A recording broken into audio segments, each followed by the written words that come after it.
Jesus. Your word, your praise, O God. Hallelujah. Purihin ang Panginoon. Everybody shout, praise the Lord. Praise the Lord. Hallelujah. Alam po, mga kapatid, handa na po tayo sa hapong ito. Wala na po bang sagabal? Wala na po bang nararamdamang kabigatan, mga kapatid? Hallelujah. Purihin ang Panginoon. Sa hapong ito, tayo po muli, hallelujah, ay makikinig ng salita ng Panginoon, mga kapatid. Hallelujah. At ating basahin ang sulat ni John sa 1st or 2nd John verse 2 and 3. Ang pangalawang sulat ni John sa 2 and 3. Alang-alang sa katotohanan na nananahan sa atin at sa atin magpakailanman, sumaating nawa ang biyaya, awa at kapayapaan mula sa Diyos, Ama at kay Jesucristo, anak ng Ama, sa katotohanan at sa pag-ibig. Hallelujah. Purihin ang Panginoon, manalangin po tayo.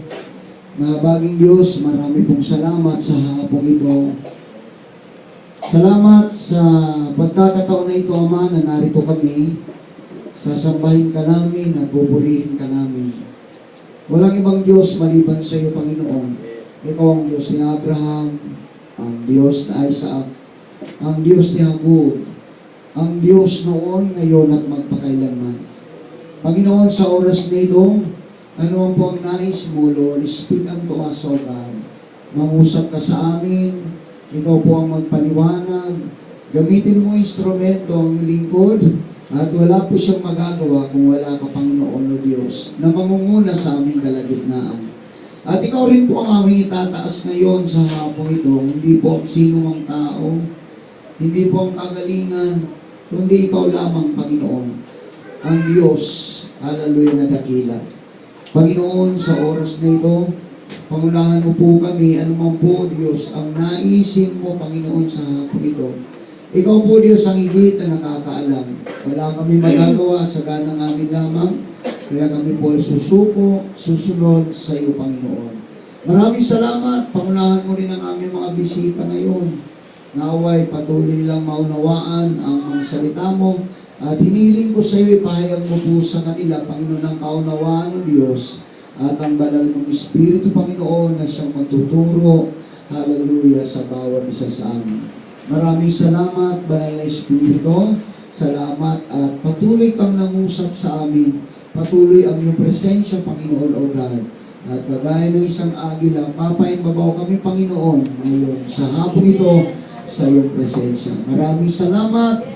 Dakila ka, tabunan mo ang iyong lingkod, ikaw ang siyang makilala, tabunan mo siya ng mamahaling dugo, upang o Diyos, ang lahat, Panginoon, hallelujah, ay magmumula lamang sa iyo. Salamat po, ikaw ang aming itataas, kami ang magpapakumbaga, Panginoon. Maraming salamat, purihin ka, salamat po in Jesus' name.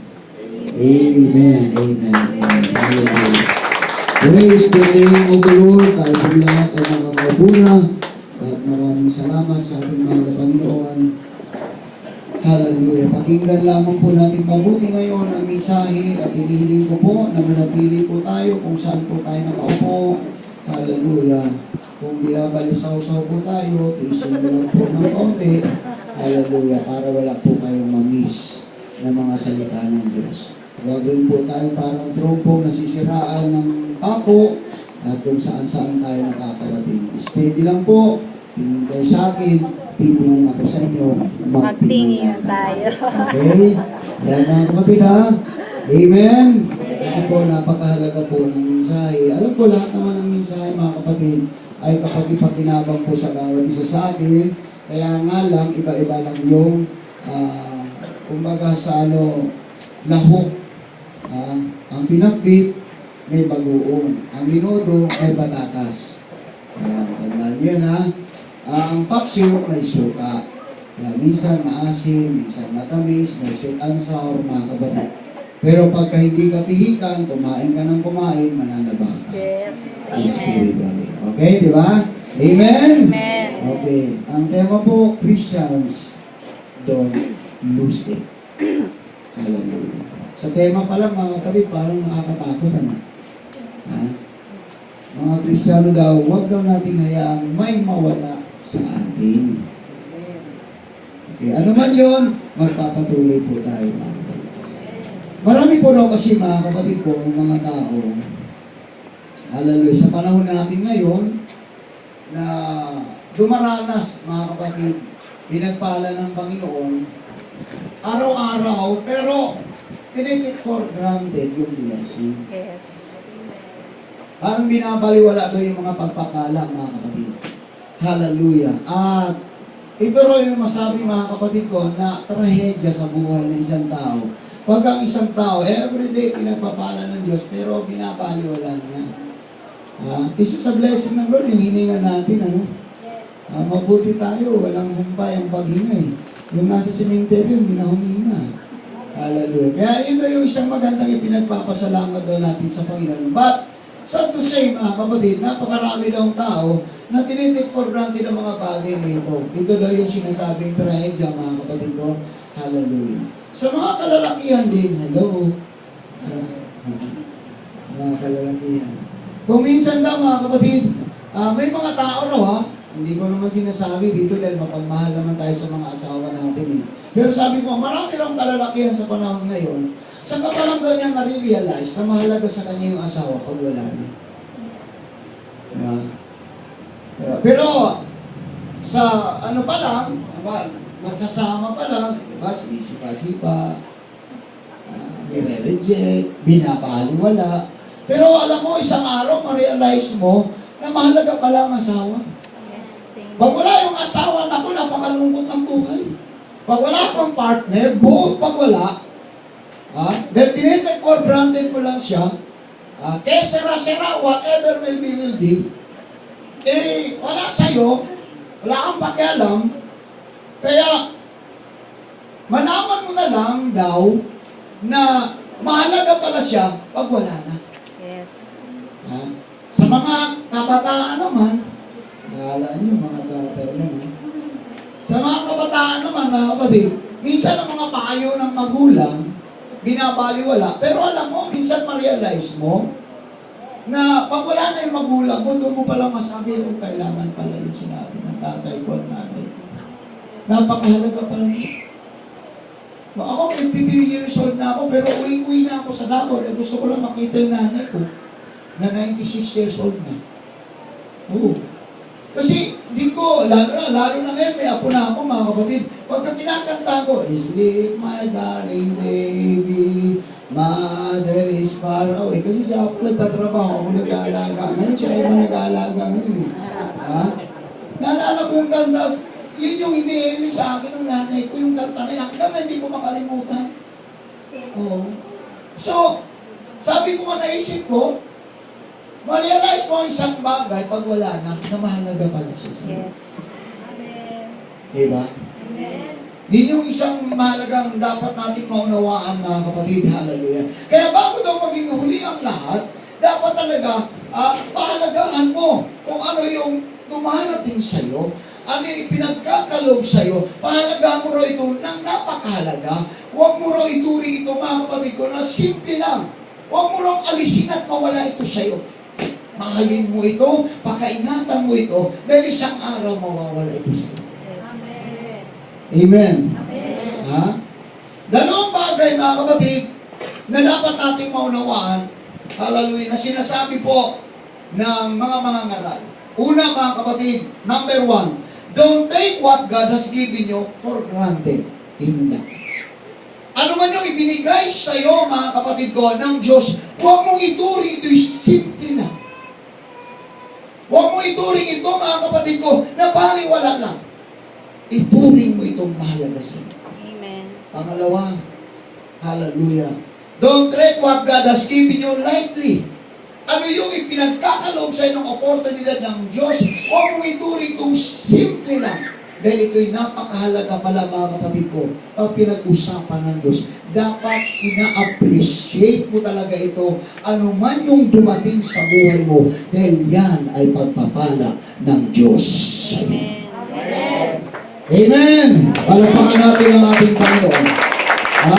Huwag natin ngayong simple lang anumang bagay na dumarating sa atin mga kapatid. Dahil naniniwala ko, pagpapala ng Diyos yan. Binibigay ng Diyos yan, mga kapatid. Binigay sa iyo, hallelujah, ang asawa mo, mahalin mo. Dahil sabi ng Bible, for better and for worse, tell them, do us not. Amen. Ano yung pinagkakalap sa iyo ng pagpapala ng Diyos? Huwag mo ito rito, napakasimple lang. Mahalin mo dahil ibinigay ito ng Diyos sa iyo. Hallelujah. Hindi na ibigay sa iba, naibigay sa iyo. Kaya karapat-dapat ka dahil deserving ka na tumanggap ito. Mamahalin mo talaga ito at magiging appreciative ka. Ina-appreciate mo ito dahil ito'y blessing ng ating mahal na Panginoon. Amen.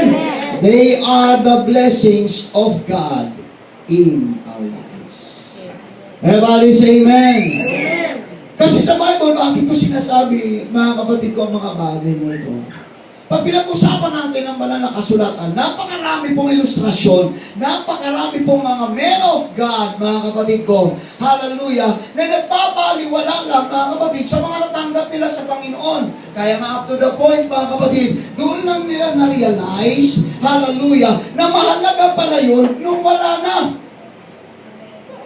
Nung wala na sa kanila, doon lang nila nasabi, napakahalaga pala. Una, number one, mga kapatid, the man who has lost his family.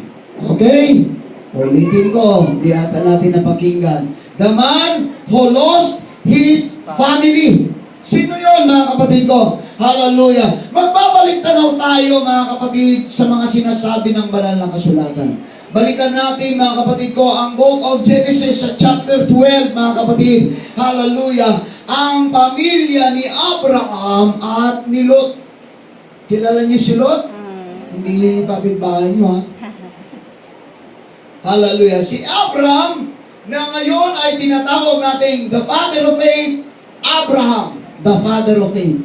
Magkasama ito, si Abraham ang tiyuhin, si Lot ang pamangkin.